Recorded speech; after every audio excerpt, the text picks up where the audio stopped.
నుంచి first time ఒక revolution ఇక్కడ స్టార్ట్ అయింది. ఆ బ్యానర్లు చూసినా మీకు అర్థమవుతుంటుంది. బహుశా మావోయిస్టులు దీని మీద ఏం రిప్లై ఇస్తారనేది ఒకసారి చూడాల్సి ఉంటుంది. దళిత ఐక్యవేదిక శివగారు ప్రస్తుతం మనకు అందుబాటులో ఉన్నారు ఖమ్మం నుంచి. ఆయన ఇవాళ దీని మీద నిరసన కూడా చేశారు, బ్యానర్లు కూడా ప్రదర్శించారు. శివగారు నమస్తే. శివగారు, నా వాయిస్ వినపడుతుందా? జిల్లా ఇన్ఛార్జిని కొత్తగూడెం.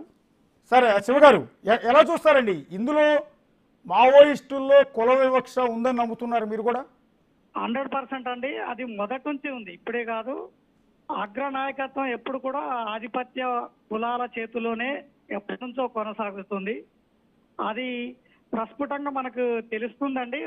ఎప్పుడైనా ఎన్కౌంటర్లు జరిగినప్పుడు బహుజన వర్గాలకు సంబంధించిన ప్రజలు మాత్రమే మృతి చెందుతారు.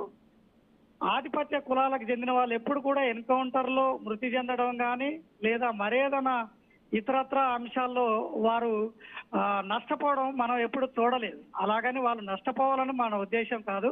కానీ ఎప్పుడు కూడా బహుజన వర్గాలు మాత్రమే, దళిత, ఆదివాసీ మరియు మహిళ, మైనార్టీ వర్గాలకు సంబంధించిన ప్రజలు మాత్రమే బలవడం మనం తరచుగా చూస్తుంటాం. అయితే ఈవిడ రాధా విషయంలో, బంటు రాధా విషయంలో మనము ఆవిడని ప్రోత్సహించడానికి, ఆవిడ సామాజిక అవగాహన ఉన్న వయసులో ఆవిడ లేదండి.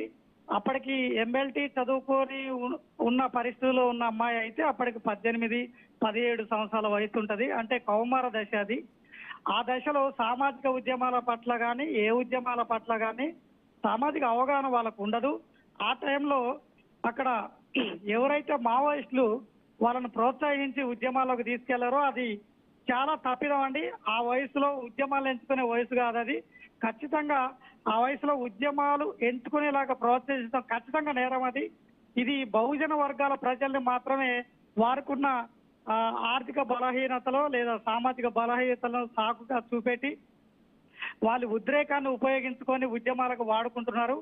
ఖచ్చితంగా మావోయిస్టు ఉద్యమాలకు ఉపయోగపడుతున్న పిల్లర్స్ గా ఉంటున్నటువంటి బహుజన జాతులు ఏవైతే SC, ST, BC, మైనార్టీ, మహిళా వర్గాలు ఉన్నాయో వారిని ఇలాంటి ఉద్యమాలకు వినియోగించుకొని వారి అవసరం తీరిపోయాక వారిని ఇన్ఫార్మర్ల పేరిట హత్యలు చేస్తున్నారు.